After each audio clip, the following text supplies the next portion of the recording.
In times gone by, one quarreled oft with Guizhong concerning mechanical principles. We each had our ideals, and neither would yield. Under the pretext of a social gathering, one invited the impartial Rex Lapis to judge the quality of our creations.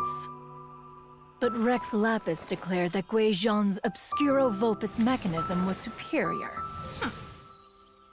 Though one was too proud to acknowledge it, in one's heart, one knew that Guizhong was indeed the superior talent in the mechanical arts. As for the story between Guizhong and Streetward Rambler, that begins with a certain bell.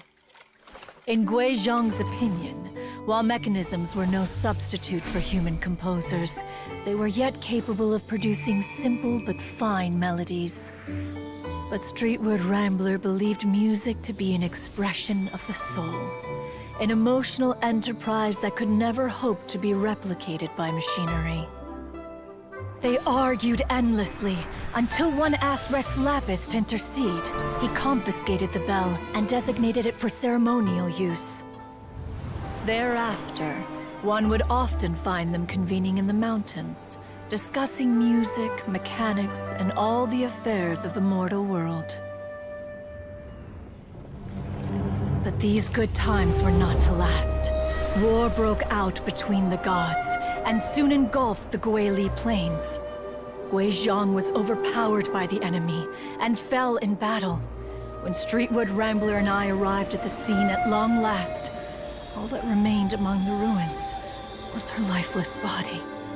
After this, at Streetward Rambler's request, Rex Lapis granted her the cleansing bell for safekeeping. To honor our friend's memory, one made a few finishing touches to her ballistic device. Many lantern rites have passed since then. Many greetings and goodbyes. Upon what do you gaze? The Guili Plains? No. It's everything.